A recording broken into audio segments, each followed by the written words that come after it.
Mes chers compatriotes, je suis heureux de m'adresser à vous à l'occasion de la célébration demain, 4 avril 2021, du 68e anniversaire de l'indépendance de notre pays. À chacune et à chacun de vous, j'adresse mes chaleureuses félicitations. En cette semaine sainte marquant la fin du carême, je souhaite joyeuse Pâques à nos frères et sœurs chrétiens. Comme l'année dernière, la pandémie Covid-19 ne nous permettra pas de tenir le défilé traditionnel. Je présiderai donc au Palais de la République une cérémonie de levée des couleurs en présence des présidents des institutions constitutionnelles et des membres du gouvernement. La maladie est toujours là, en effet. La bataille n'est pas encore gagnée, même si nos résultats sont appréciables grâce à nos efforts communs. Alors, ne nous relâchons pas. Continuons à porter nos masques et à respecter toutes les recommandations sanitaires contre la propagation du virus.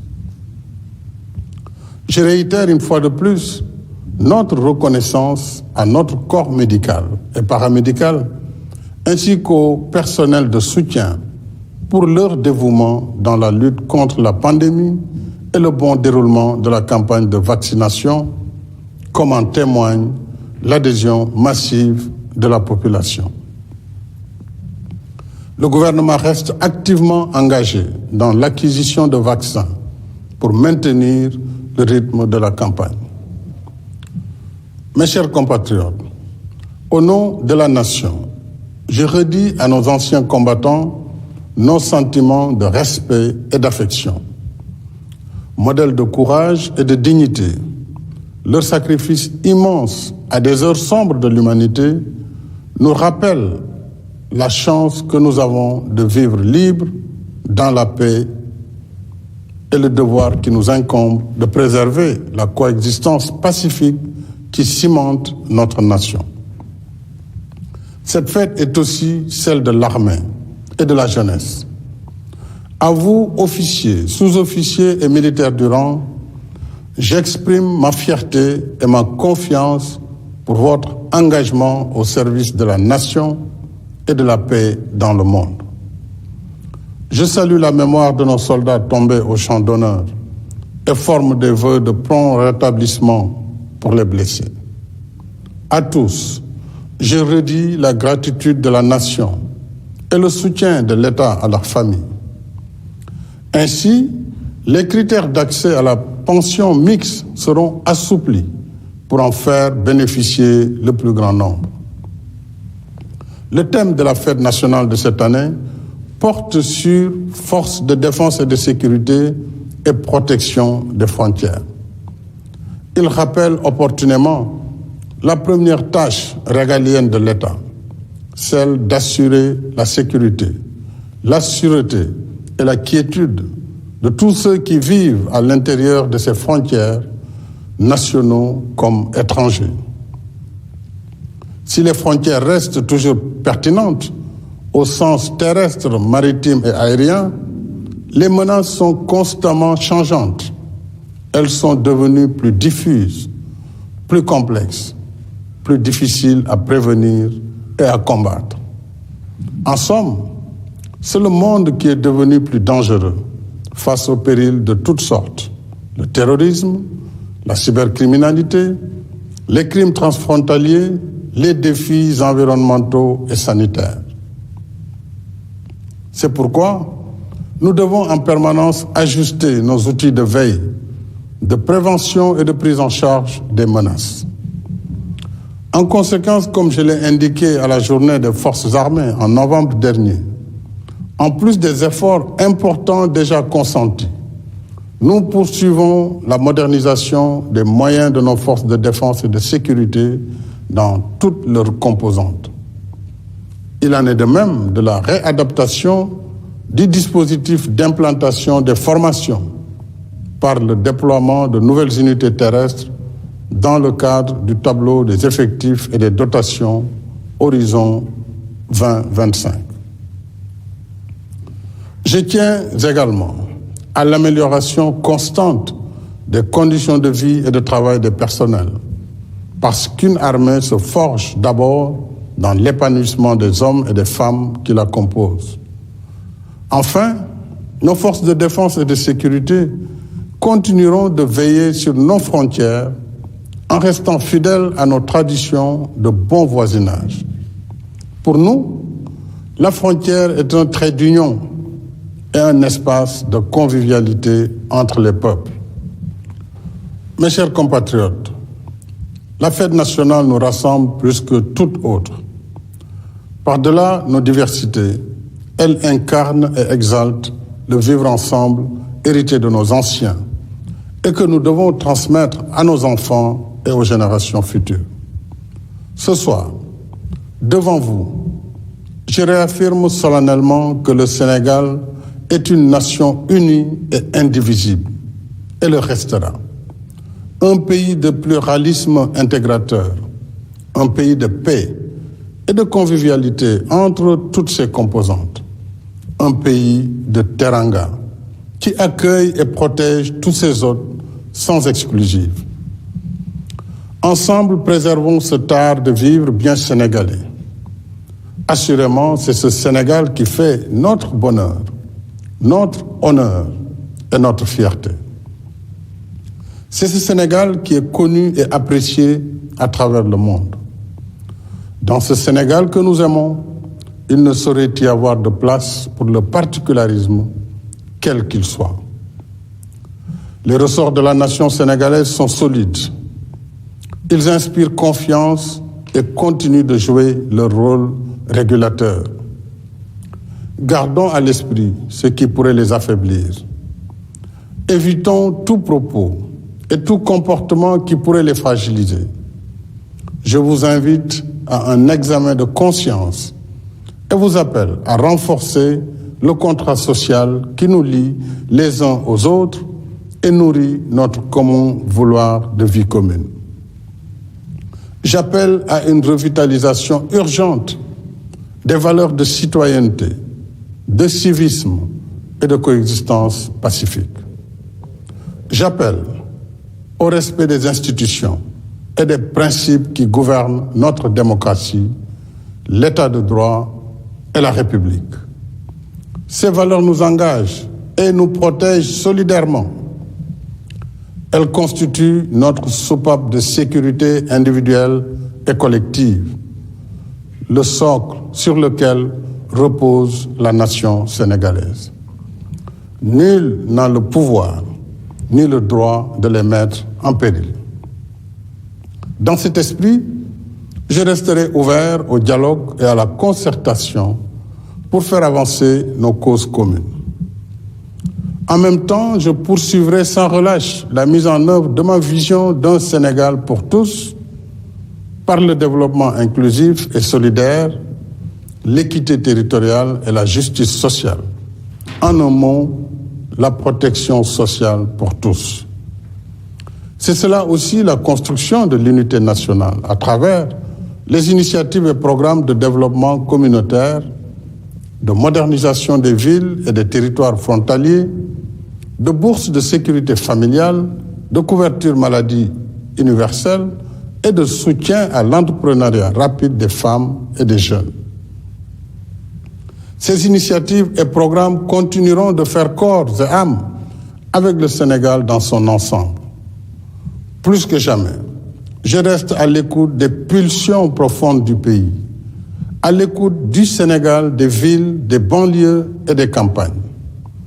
Je continuerai de répondre aux besoins d'accès aux infrastructures, à l'eau, à l'électricité, à l'éducation, aux soins de santé, au logement, à l'emploi et aux activités génératrices de revenus.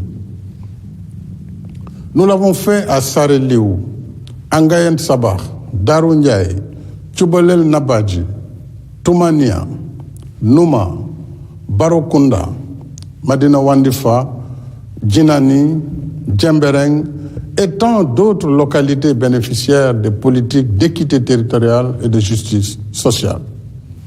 Nous le ferons à Bolindao, à Fafakuru, Tarundiaye, Kunda, Djakhaling, Sinthiou Amadou Salam, Bokiladje, Brin, Bassoul et Kerdabo, entre autres cibles de la phase 2 du PUDC, dont l'important volet d'électrification de 2000 villages a démarré le 27 mars dernier.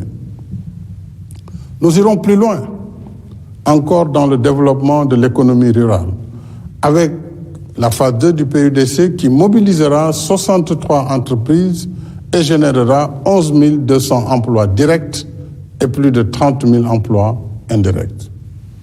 Mes chers compatriotes, je suis également heureux de vous annoncer que la 3e usine d'eau de Keur Momar Sarr sera mise en service en mai prochain. Cet ouvrage de grande envergure, doté d'une conduite d'eau de 216 km et d'une capacité de 100 000 mètres cubes par jour, pour sa première phase, sur 200 000 mètres cubes au total, contribuera à améliorer de façon substantielle la fourniture en eau pour Dakar, Thiès et d'autres localités. D'autres travaux sont en cours à Louga, Kaffrine, Matam, Tambacounda, Kédougou, Kolda, Sédhiou et Ziguinchor. Ils seront suivis de la construction et de la remise en état d'ouvrages à Thiès, Tivaouane, Diourbel, Mbacké, Kaffrine, Fatick et Kaolack, en plus du programme national de 80 000 branchements sociaux entièrement subventionnés par l'État.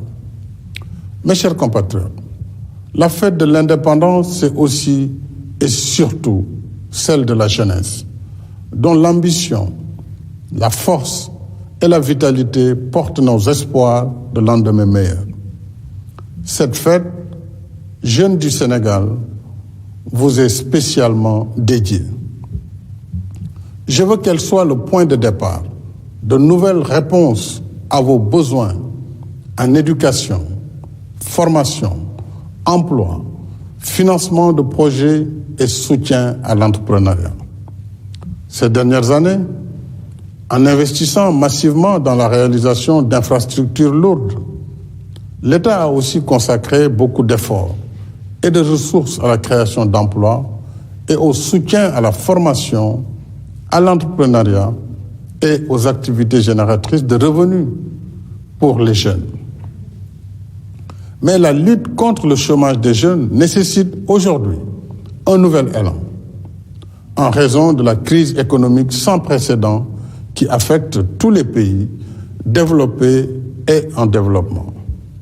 C'est pourquoi, chers jeunes, comme je vous l'avais annoncé dans mon message du 8 mars, j'ai décidé d'une réorientation des allocations budgétaires à hauteur de 450 milliards de francs CFA au moins sur 3 ans, dont 150 milliards pour cette année. Ces ressources serviront à financer le programme d'urgence pour l'emploi et l'insertion socio-économique des jeunes, qui sera issu du Conseil présidentiel que je présiderai le jeudi 22 avril. J'ai voulu que les travaux de ce Conseil s'appuient sur les réalités de nos terroirs, dans un format inclusif, associant la jeunesse ouvrière, artisanale, paysanne, entrepreneuriale, sportive, artistique, du secteur informel, des cultures urbaines et des loisirs. C'est l'objet de consultations préparatoires menées dans nos 14 régions, grâce au soutien de l'administration territoriale et locale, pour établir l'état réactualisé de leurs potentialités et contraintes. Je remercie les autorités administratives et locales, ainsi que tous les acteurs ayant participé aux consultations. J'exprime également ma gratitude aux nombreuses bonnes volontés qui m'ont fait parvenir leur contribution dans un bel élan citoyen. Le gouvernement tiendra compte de toutes ces contributions dans le cadre de la formulation d'une stratégie cohérente de territorialisation des politiques et de mutualisation des instruments de promotion de l'emploi, de l'entrepreneuriat et d'insertion des jeunes. À cette fin, ces instruments seront renforcés en ressources, de même que dans leur gouvernance et leur processus décisionnel. Par souci d'équité territoriale et de simplification des procédures, un guichet unique sera installé dans chacun de nos 45 départements. Dénommé Pôle emploi et entrepreneuriat pour les jeunes et les femmes, ce guichet servira de cadre d'accueil, de conseil et de financement des porteurs de projets. La DER-FJ, l'ANPEJ, l'ADPME et le FONGIP, entre autres, seront représentés dans chaque guichet unique afin d'apporter l'expertise, le financement et le suivi des projets. Dans l'immédiat, en soutien à l'emploi et aux ménages, j'ai décidé d'allouer dès le mois de mai 80 milliards de francs CFA au recrutement de 65 000 jeunes sur l'ensemble du territoire national dans les activités d'éducation, de reforestation, de reboisement, d'hygiène publique, de sécurité, d'entretien routier et de pavage des villes, entre autres. Un quota spécial sera réservé au recrutement de 5 000 enseignants pour le préscolaire, le primaire, le moyen et le secondaire, y compris les daras modernes et l'enseignement arabe. Je lance un appel au secteur privé à se joindre à cette dynamique nationale. Ainsi, le gouvernement proposera l'extension de la convention État-employeur à la filière de l'agriculture et de l'agrobusiness pour un objectif de 15 000 emplois à créer afin de soutenir nos efforts d'autosuffisance alimentaire et de transformation des produits locaux. À cette fin, l'allocation de l'État à la Convention passera d'1 milliard à 15 milliards de francs CFA. Je me réjouis également d'annoncer que je procéderai au mois de mai à l'inauguration du data center de Diamniadio. C'est une grande révolution pour la souveraineté digitale de notre pays, qui disposera pour la première fois de sa propre structure de stockage des données numériques. Entre autres fonctionnalités, le data center permettra de généraliser le très haut débit sur l'étendue du territoire national, satisfaire à des coûts abordables les demandes de l'administration et du secteur privé en matière d'hébergement et d'exploitation de plateformes et données informatiques, et faciliter la dématérialisation des procédures pour la délivrance rapide et transparente des services et documents administratifs, y compris des actes d'état civil. En outre, le centre favorisera l'éclosion dans l'économie numérique de plus de 4 600 entreprises et la génération de plus de 15 700 emplois, dont 720 directs. Cette dynamique sera renforcée par le parc des technologies numériques de Diamniadio, dont les travaux s'achèvent cette année. En outre, la zone économique spéciale intégrée de Diass accueillera en octobre une plateforme logistique et de transport, comprenant un centre de services logistiques et de transport de marchandises, une académie de formation au métier du transport et un port sec pour desservir l'aéroport Blaise Diagne, les zones industrielles environnantes et les ports maritimes de Bargny et Sendou. Mes chers compatriotes, le 4 avril fait l'éloge de notre liberté retrouvée. Il nous rappelle aussi notre responsabilité de peuple libre, celle de conforter notre indépendance en réalisant notre souveraineté économique par nos propres forces et nos intelligences conjuguées. Seuls face à notre destin, nous réussirons à rester libres en travaillant ensemble unis et solidaires, comme nous y invite notre hymne national, épaule contre épaule, debout, solides et soudés comme un seul bloc. Vive le Sénégal, vive la République, bonsoir et bonne fête de l'indépendance.